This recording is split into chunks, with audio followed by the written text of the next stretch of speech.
નમસ્કાર દર્શક મિત્રો, કરંટ ટોપિકમાં હું ધ્વની આપનું સ્વાગત કરું છું। કરંટ ટોપિકમાં આપણે રોજ અલગ વિષય સાથે મળતા હોઈએ છીએ અને ખાસ કરીને તે વિષય પર નિષ્ણાતો સાથે ચર્ચા કરતા હોઈએ છીએ। દર્શક મિત્રો, ખાસ કરીને જો વાત કરીએ તો દેશ વિકાસની ગતિ તરફ વધી રહ્યો છે, ત્યારે ઘણા બધા ચેન્જીસ અત્યારે આપણને જોવા મળી રહ્યા છે।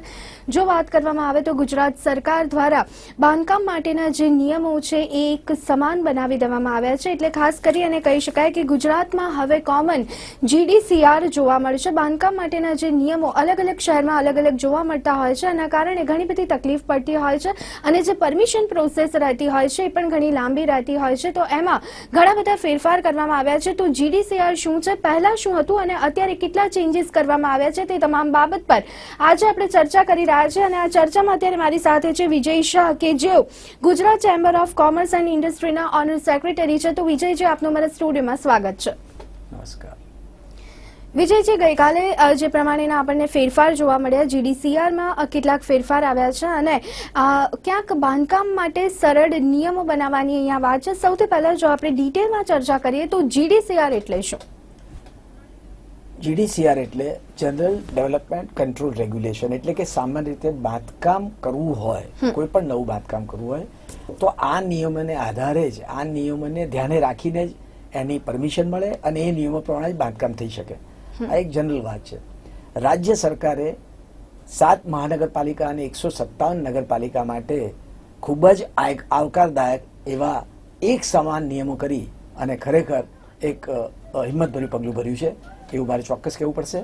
અને આ રીતે આ પગલાં ભરવાથી એન્જિનિયર્સ, આર્કિટેક્ટ ને ડેવલપર એ બધાને આખા રાજ્યમાં ક્યાંય પણ કંઈ કામ કરવું હોય તો એક સરખા નિયમ હોવાથી તેઓ સરળતાથી કોઈ પણ વિઘ્ન વગર, કોઈ પણ જુદા જુદા નિયમોના અર્થઘટન વગર તેઓ કામ કરી શકે। જી વિજયજી, હવે જે પ્રમાણે આપે કહ્યું કે કેટલાક ચેન્જીસ કરવામાં આવ્યા છે, જો પહેલાની વાત કરીએ, આ ચેન્જીસ ગઈકાલે જાહેરાત કરવામાં આવી, એ પહેલાની પરિસ્થિતિ શું હતી અને અત્યારે જે ફેરફાર કરવામાં આવ્યા છે નિયમમાં, એ પ્રમાણે હવે કઈ રીતની પ્રોસેસ હશે? આપણે રાજ્યોની વાત કરીએ, ગુજરાત રાજ્યના જ અમદાવાદમાં જે 1.8 FSI હતો, બરોડામાં એ 1.6 હતો, રાજકોટમાં એ રીતે ઓછો FSI, એટલે અમદાવાદમાં એવું બીજા શહેરોને એવું હંમેશા લાગતું કે અમદાવાદને વધારે બેનિફિટ છે। હવે એ સંજોગોમાં દરેક જગ્યાએ 1.8 FSI આવે તો એની સાથે સાથે એના ઉપર જે વધારાનો FSI સરકાર જે આપી રહી છે 0.9, એટલે જેટલો FSI રેગ્યુલર હોય એના 50%, 1.6 હોય તો એને 0.8 મળે, અહીંયા 1.8 હતો 0.9 મળે। આમ બંને જે 40%ના દરે, જંત્રીના 40%ના દરે એ સરકાર આપણને FSI વેચાતો આપતી હતી। એટલે રાજ્ય જુદા જુદા આવડા હોય કે કોર્પોરેશન, અહીંયા અમદાવાદમાં એ લોકો આ નિયમ હેઠળ FSI વધારાનો આપતા હતા। બરોડામાં એ વાત જુદી હોય, રાજકોટમાં જુદી હોય। એટલે શું થાય કે જમીનનો ભાવ જે તે જગ્યાનો જે હોય એના ઉપર અમદાવાદમાં એ જ પ્લોટ હોય તો એમાં બાંધકામ વધુ મળતું હોય અને રાજકોટ કે બરોડામાં એ બાંધકામ ઓછું મળતું હોય, એટલે ત્યાં જમીનની કિંમત વધુ થાય। બાંધકામની કિંમત આપણે ગણીએ તો અમદાવાદ, બરોડા, સુરત, રાજકોટ ગમે ત્યાં લગભગ અંદાજે સરખા જેવી જાય, એટલે જે જમીનનો તફાવત થાય એટલે ત્યાં મકાન મોંઘું લાગે। એટલે એ સંજોગોમાં સરકારે એક જ સરખો FSI કરી નાખ્યો આખા રાજ્યમાં, જે ખૂબ જ આવકારદાયક પગલું છે। જી વિજયજી, અહીંયા જો સામાન્ય જનતાની જો વાત કરીએ તો એમને અહીંયા કેટલો ફાયદો થવાની શક્યતાઓ છે? જેમ મેં જણાવ્યું કે એક સરખો FSI થઈ જાય એટલે જ્યાં ઓછો હતો અમદાવાદને એનો FSI રહ્યો, પણ બાકી જે બરોડા, સુરત, રાજકોટ, જુનાગઢ, ભાવનગર જ્યાં FSI 1.8 નતો તો એને એટલો FSI જે વધારે મળે, બરોબર 1.6 પ્રિવેલિંગ હોય તો એટલો વધારે મળે એટલે એની જમીનની કિંમત ઘટે। સિમિલરલી એને જે સરકાર જે જંત્રીના 40%ના ભાવે જે FSI આપે છે એની પણ એની કિંમત ઘટે। એટલે આમ આ જે જમીનની કોસ્ટમાં જે ઘટાડો જોવા મળશે એ સીધો એનો લાભ આપણને મકાન લેનારને, એટલે કે ખરેખર ગ્રાહકને મળશે। શું લાગી રહ્યું છે વિજયજી, આનાથી બાંધકામ ઉદ્યોગ જે છે એનાથી કેટલો ફાયદો થવાનો છે? આમાં કોઈ ફરક આવવાનો છે કે કેમ?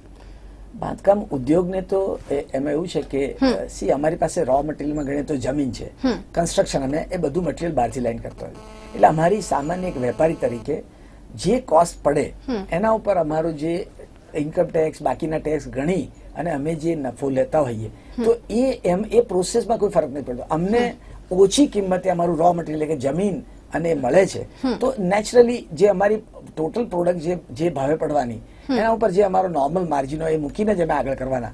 એટલે ઓવરઓલ જે જમીનની કોસ્ટ ઘટે અથવા એફએસઆઈ ને લીધે જે કોસ્ટ ઘટે તો એનો સીધો લાભ ગ્રાહકોને થશે. એટલે આમ બિલ્ડરને એનાથી કોઈ ફરક નથી પડતો. બિલ્ડરને તો જે ભાવે જગ્યા મળે આજે માર્કેટમાં જે પ્રાઇસથી મળે એમાં આટલો એફએસઆઈ બાંધકામ એટલું વધારે મળે એટલે ધારો કે જેટલા ફ્લેટ કરતો એનાથી એટલા ફ્લેટ વધારે મળે તો નેચરલી એની કોસ્ટ ઘટે. અને એ ઘટેલી કોસ્ટ એ તો હંમેશા તત્પર જ હોય કે એ કિંમત હું આપું તો મારું બજારમાં જલ્દી વેચાણ થાય. એટલે આ દ્રષ્ટિએ જો તો ગ્રાહકોને સૌથી મોટો ફાયદો છે.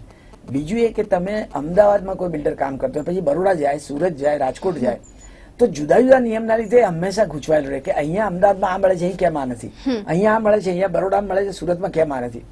એનાથી એન્જિનિયર આર્કિટેક્ટ જે અમારે લોકલ અમદાવાદના હોય ને બરોડા કામ કરવા જાય તો એને જુદા જુદા નિયમો ત્યાંના પાયા સ્ટડી કરવા પડે. એ બધું નીકળી ગયું, સરળીકરણ થઈ ગયું, એક સરખા નિયમ થઈ ગયા. એટલે અમદાવાદમાં જે નિયમ છે એ જ સુરતમાં થાય, એ જ રાજકોટમાં થાય, એ જ બરોડામાં થાય, એ જ જુનાગઢમાં થાય. તો કામ કરવું ગુજરાત લેવલે આર્કિટેક્ટ એન્જિનિયર બિલ્ડરનું કામ કરવું ખૂબ જ સરળ થઈ ગયું. વિજયજી, આ જે નવા ફેરફાર કરવામાં આવે છે જીડીસીઆરમાં એના ઇમ્પ્લિમેન્ટ માટે આપ શું કહેશો? એક તો ખાસ તો સરળીકરણ થશે કે જેથી કરીને પહેલા શું હતું કે ભાઈ સુરતમાં આટલામાંથી વધારે લેવું હોય તો ગાંધીનગર પરમિશન લેવા આવવું પડે, બરોડામાં આટલા મીટરથી વધારેનું બિલ્ડિંગ કરવું હોય તો એને ગાંધીનગર પરમિશન લેવા આવવું પડે. એટલે એમાં સમય અને બીજું કે ત્યાંના અધિકારી પાસે એટલી સત્તા હોય એટલે એનાથી આગળ સત્તાથી ઉપર જઈ ના શકે એટલે એને હંમેશા ગાંધીનગર આવવું પડે. ગાંધીનગર ફાઇલ આવે એને ક્લિયરન્સ મળે એટલે ટાઈમ જે વધારાનો થતો હતો એ હવે નીકળી ગયો. હવે લોકલ લેવલે એક સરખો નિયમ એટલે અમદાવાદમાં કમિશનર લેવલે જે ફાઇલ પાસ થતી હોય એ જ વસ્તુ ત્યાં બરોડામાં કમિશનર લેવલ પાસ થાય, એ જ વસ્તુ સુરતમાં કમિશનર લેવલ પાસ થાય. એટલે ઓથોરિટી જે છે એ ઓથોરિટી ત્યાં એ નિયમોના એક સરળીકરણના એક સરખાના લીધે એ પોતે એ એટલા અંદાજ ધારો 70 માળનું મકાન મૂકવું છે તો હવે અત્યારે જ્યાં આગળ બરોડામાં હોય તો એને પરમિશન ગાંધીનગર લેવો પડે. હવે ના રહ્યું, હવે એ લોકલ લેવલે જ મળી જાય. એટલે ડેવલપરને એ કામ કરતી વખતે ફરી એ ફાઇલ ગાંધીનગર આવે ને એનું ક્લિયરન્સ મળે એ સમય જ બચી જાય ને લોકલ લેવલે એને એક પ્લાન પાસ થઈ જાય. જી વિજયજી, અહીંયા જો આપણે નાના શહેરોની વાત કરીએ તો નાના શહેરો માટે આ જે ફેરફાર છે કેટલા ફાયદાકારક બનશે અને આનાથી નાના શહેરો જે છે એનો વિકાસ કેટલો શક્ય બનશે? ખાસ તો આપણું જે ડેવલપમેન્ટ છે ને એ રોડની હવે જે જીડીસીઆર આવી ગયો એમાં તો રોડની વિડ્થ પ્રમાણે તમને ડેવલપમેન્ટ મળે છે.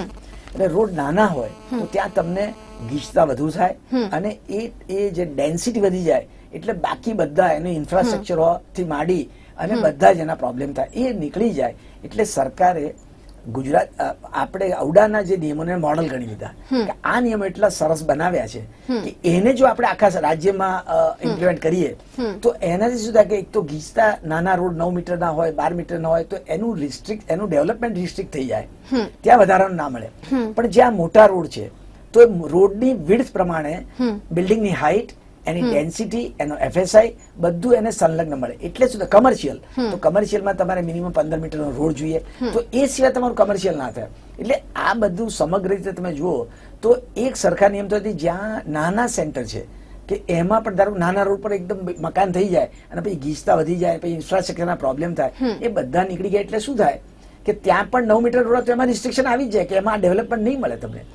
એ જ રીતે મોટા રોડ હશે તો એનું ડેવલપમેન્ટ મળશે. તો જે વિકાસ છે ને એ દરેક નાના ટાઉન હોય શહેર હોય એનો એક બેલેન્સ વિકાસ થશે કે ભાઈ બહાર તમારે મોટા બિલ્ડિંગ કરવા તો તમારે આટલો મિલીમીટર રોડ જોઈએ, આટલું પાર્કિંગ જોઈએ, આટલું એનું એફએસઆઈ વપરાશે, એ બધું જ એક સરખું થઈ ગયું. હવે ખાસ જો આપણે સૌરાષ્ટ્રની વાત કરીએ, જુનાગઢ છે, રાજકોટ છે, ભાવનગર છે, તો ત્યાં આપણને એ પ્રકારનું જોવા મળે છે કે મોટી ઇમારતો વધારે છે અને રસ્તા સાંકડા જોવા મળે છે. તો મોટી ઇમારતો તોડી અને રસ્તા પહોળા બનાવી અત્યાર પૂરતું અઘરું કહી શકાય, ત્યારે એફએસઆઈ વધારે મળે એના માટે પ્રયત્ન થઈ રહ્યો છે. તો આ સૌરાષ્ટ્ર માટે કેટલું ફાયદાકારક રહેશે? મેં જેમ કહ્યું એમ કે વિકાસમાં નાના રોડ પર ધારો કે ત્યાં જુનાગઢમાં એમ કે 12 મીટર રોડ પર હાઈ રેઝ આપતા હોય તો હવે રિસ્ટ્રિક્શન આવી ગયું. હવે ત્યાં તમારે મિનિમમ 15 મીટર ને 18 મીટર કમર્શિયલ કરો તો એ રીતે રોડની વિડ્થ હોવી જોઈએ, એની હાઈટ એટલી હોવી જોઈએ તો જ એ હાઈટ મળે. તમે ત્યાં 9 મીટર રોડ પર 10 માળનું મકાન મૂકો તો એ પાસ નહીં થાય, કારણ કે હવે રિસ્ટ્રિક્શન આવી ગયું. એટલે એ જે મેં કહ્યું ડેન્સિટી જે ઘટાડવાની વાત છે અને ત્યાં ઇન્ફ્રાસ્ટ્રક્ચર વધારવાની જ્યાં મોટા રોડ પર હોય, તો એના લીધે શું થાય કે વિકાસ એક જે તમે જેમ વાત કરી કે ભાઈ એમાં નાના રોડ પર હવે એ પહોળા થઈ શક્યતા જ નથી. અને ત્યાં જે ધારો 10 માળનું બિલ્ડિંગ કરી નંબર ઓફ ફ્લેટ થાય તો ત્યાં જે ટ્રાફિક વેહિકલ છે અને બાકીનું ધારો કે એનું ડ્રેનેજ છે, એનું વોટર સપ્લાય છે અને ઇલેક્ટ્રિસિટી છે, આ બધા જ ઇન્ફ્રાસ્ટ્રક્ચરને માટે એના ઉપર લોડ વધારે આવે અને કદાચ ત્યાં ના પહોંચી શકાય તો એવા સંજોગોમાં ગ્રાહકોને હાલાકી થતી હતી એ નીકળી જશે અને ગ્રાહકોની ને આવા મોટા રોડ પર જ્યાં બધું જ ઇન્ફ્રાસ્ટ્રક્ચર અવેલેબલ હોય ત્યાં શિફ્ટ થવાથી બધાનું ક્વોલિટી ઓફ લાઈફ પણ બહુ સરળ અને સારી થઈ જશે. જી વિજયજી, અહીંયા હવે રસ્તાની પહોળાઈ પ્રમાણે હાઈટ મળશે એમ કહી શકાય, ત્યારે અન્ય ઇન્ફ્રાસ્ટ્રક્ચર અને પાર્કિંગની કેટલી આવશ્યકતા રહેવાની જરૂર લાગી રહી છે? અત્યારના ઔડાના નવા નિયમોમાં પાર્કિંગ માટે ખૂબ જ સ્ટ્રિક્ટલી અને બહુ જ વ્યવસ્થિત એનું પ્લાનિંગ કરેલું છે કે તેમાં કન્સ્ટ્રક્શનની જે એરિયા હોય, કમર્શિયલ હોય તો એનું જુદું છે, રેસિડેન્શિયલનું જુદું છે. 1 થી 2 બેઝમેન્ટ, બે બેઝમેન્ટમાં તમે મિકેનિકલ પાર્કિંગ કરો તો એની બી હાઈટ વધારે મળે છે, એટલે 4 બેઝમેન્ટ સુધી થઈ શકે. ગ્રાઉન્ડ લેવલ પણ ડબલ હાઈટ તમને મળે, ત્યાં પણ તમે મિકેનિકલ પાર્કિંગ કરી શકો. એટલે જે પાર્કિંગની સમસ્યા હતી કે જે રોડ ઉપર વ્હીકલ આવે અને અંદર ના આવી શકવાને લીધે રોડ ગમે તેટલી વિડ્થ નો હોય પણ રોડ ઉપર પાર્કિંગ થાય એટલે એની વિડ્થ જે મુવમેન્ટ વાળી વિડ્થ હોય એ ઘટી જાય, એના લીધે બહુ બધા પ્રોબ્લેમ થતા. એ હવે નીકળી જશે અને જ્યાં એટલું પાર્કિંગ નહીં હોય ત્યાં પરમિશન નહીં મળે. સાથે સાથે ત્યાં જેટલી નંબર ઓફ ધી લિફ્ટ જોઈતી હોય તો એટલી number of the lift minimum provide કરવી પડશે, એને જે કોમન પ્લોટ છોડવો પડશે એ છોડવો પડશે. એટલે આ બધી રીતે જુઓ તો નિયમો, ઔડાના નિયમો જે નવા બન્યા એટલા મોડલ નિયમો બન્યા છે અને ઘણા બધા સ્ટડી પછી એ બનાવવામાં આવ્યા છે, ઘણા બધા એક્સપર્ટ્સે એમાં એમનો ઓપિનિયન આપ્યો છે. અને આજે જે નિયમો છે ખરેખર આવનારા સમયમાં ગુજરાત માટે ખૂબ જ લાભદાયી થશે અને બધાને પોતાની જે બિલ્ડિંગ અને પાર્કિંગ અને જે આ બધી જે સમસ્યાઓ છે એ દૂર કરતા થશે. જી વિજયજી, અહીંયા વાત કરીએ તો ભૂકંપગ્રસ્ત કચ્છના વિસ્તારો માટે એક અલગ GDCR-નું રચના કરવામાં આવી છે, એમાં પણ કેટલાક ફેરફાર કરવામાં આવ્યા છે. તો શું લાગે છે કે આનાથી જે ભૂકંપગ્રસ્ત વિસ્તારો છે કે જ્યાં વિકાસ ધીમો થઈ રહ્યો છે ત્યાં આનાથી કેટલો ફાયદો થશે? આપણે જે વાત કરી ભૂકંપગ્રસ્ત વિસ્તારમાં એમાં શું 25 ફૂટની હાઈટ સુધી મળતા, ત્યાં 10 મીટર એટલે કે 33 ફૂટની હાઈટ સુધી મકાનો મળશે. પણ ત્યાં શું છે કે જેમ અત્યારે જે નવા નિયમોમાં છે કે સ્ટ્રક્ચરલ એન્જિનિયરનું સર્ટિફિકેટ, સ્ટ્રક્ચરલ એન્જિનિયરની વિઝિટ, દરેક સ્લેબ લેવલે એની વિઝિટ, એનું રેકોર્ડ થાય, કોર્પોરેશન કે ઓથોરિટી જે કોઈ ઓથોરિટી એમાં એની સાઇન થાય. એટલે જે આવનારા સંજોગોમાં આવનારા વર્ષોમાં ભૂકંપ ફરી થાય તો એ ભૂકંપને માં સામાન્ય રીતે જે બિલ્ડિંગ પહેલા જે હતું કે જે આ નિયમો ન હોવાથી જે બિલ્ડિંગો પડી ગયા એવી ફરી પરિસ્થિતિ ઉભી ના થાય એવા કડક નિયમો કરવામાં આવ્યા છે. અને એનું મોનિટરિંગ પણ દરેક સ્લેબ પર, દરેક સ્લેબ વાઇઝ એને ચેક કરવાનું થશે. એમાં સ્ટ્રક્ચરલ એન્જિનની પણ જવાબદારી આવે છે, બિલ્ડરની બી જવાબદારી આવે છે, આર્કિટેક્ટની પણ જવાબદારી આવે છે. અને એ જવાબદારીઓ ઓન રેકોર્ડ એફિડેવિટના સંદર્ભે લેવામાં આવે છે. એટલે હવે જે કોઈ બાંધકામ થાય છે એટલા મજબૂત અને એટલા સરસ થાય છે. એટલે એ ભૂકંપ જે ભુજ એરિયામાં જ્યાં એ એરિયામાં 25 ફૂટ હતું એના બદલે આપણે 10 મીટર સુધી હાઈટ આપી, જેથી કરીને એને એક ફ્લોર વધારે મળે અને ત્યાં પણ એ મકાનો સસ્તા થાય એવું ધ્યાને રખાયું છે. જી, એટલે કે કહી શકાય કે રાજ્ય સરકારના કોમન GDCR થી હવે તમામે તમામ શહેરોનો વિકાસ એક સરખો દેખાશે. હાજી જી વિજયજી, બીજી રીતે ખાસ આપને શું લાગે છે કે આની સાથે અન્ય કેટલા ફેરફાર કરવાની સરકારે જરૂર છે કે જેથી કરી બિલ્ડર્સ હોય, નાગરિક હોય અથવા તો કોઈ પણ ઉદ્યોગ ધંધા સાથે સંકળાયેલો વ્યક્તિ હોય એને વધારે ફાયદાકારક નીવડી શકે? બાંધકામ ઉદ્યોગ સાથે બે વસ્તુ સંકળાયેલી છે, એક જમીન અને બીજું કન્સ્ટ્રક્શન.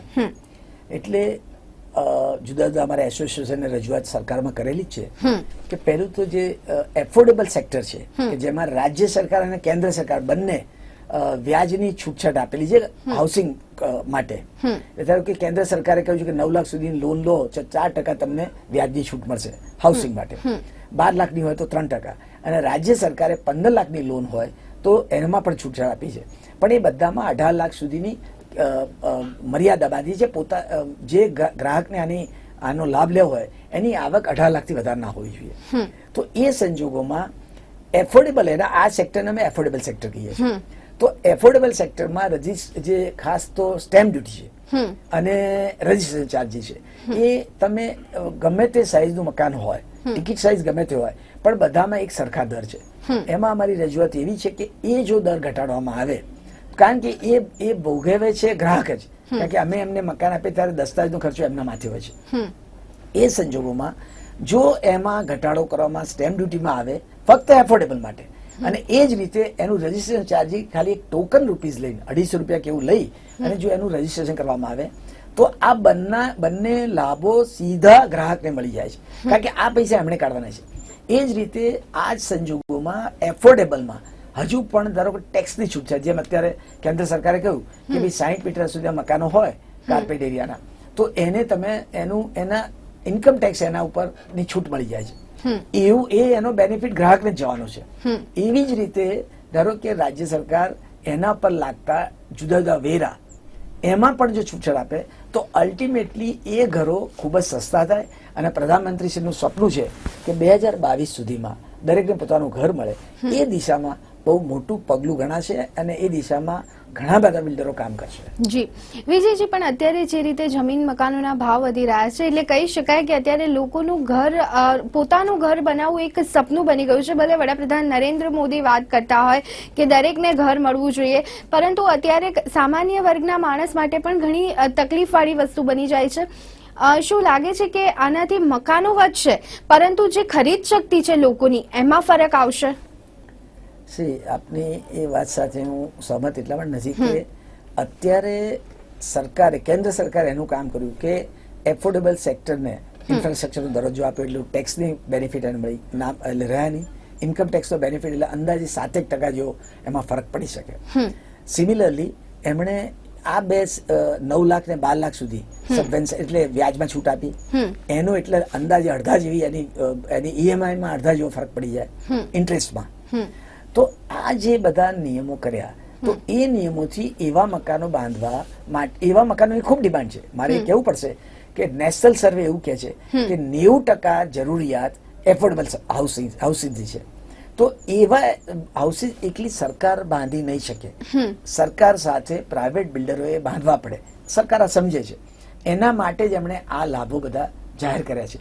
આ લાભો ખરેખર સીધા ગ્રાહકને મળે છે, કારણ કે મારે 7% ઇન્કમ ટેક્સ ના ભરવાનું હોય તો એનું નેચરલી એનો લાભ હું ગ્રાહકને આપું.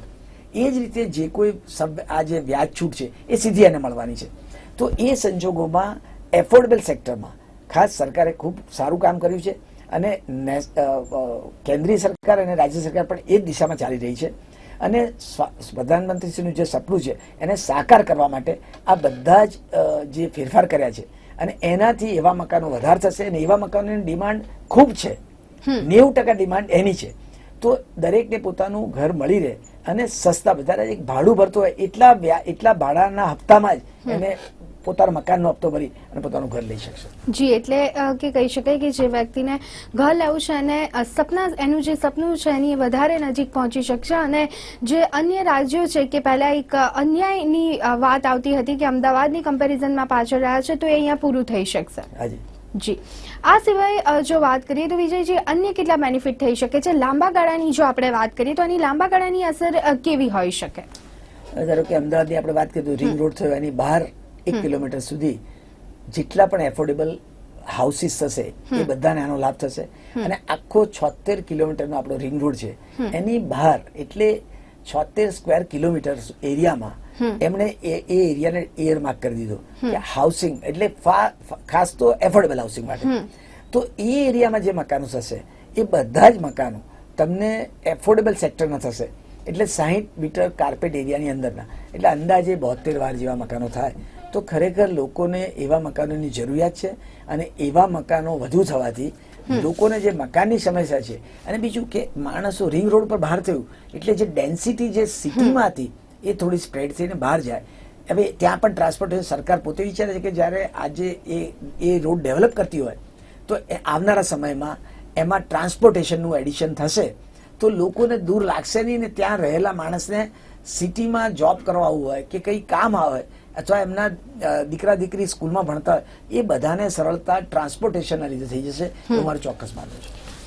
જી બિલકુલ. તો જે બાંધકામના નિયમોમાં ફેરફાર કરવામાં આવ્યા છે લોકો માટે કેટલા કહી શકાય મદદરૂપ સાબિત થશે, બિલ્ડર્સની દ્રષ્ટિએ કેટલા હેલ્પફુલ થઈ શકે છે, અને આ ફેરફારોને લાંબા ગાળાની અસર કેવી રીતના આપણે લાંબા ગાળાની અસર કેવી હશે તે વિષય પર આપણે ચર્ચા કરી. જે પહેલા જે પરિસ્થિતિ હતી, જે બાંધકામના નિયમો હતા એમાં કેટલો ફેરફાર કરવામાં આવ્યો તે બાબતે પણ આપણે વાત કરી. અને આ ચર્ચામાં અત્યારે મારી સાથે જોડાયા હતા વિજય શાહ. વિજયજી, આપ અમારી સાથે જોડાયા તે બદલ આપનો ખૂબ ખૂબ આભાર. તો દર્શક મિત્રો, કરંટ ટોપિકમાં અત્યારે બસ આટલું. આવતીકાલે ફરી એક વખત મળીશું. ત્યાં સુધી આપશો રજા. નમસ્કાર.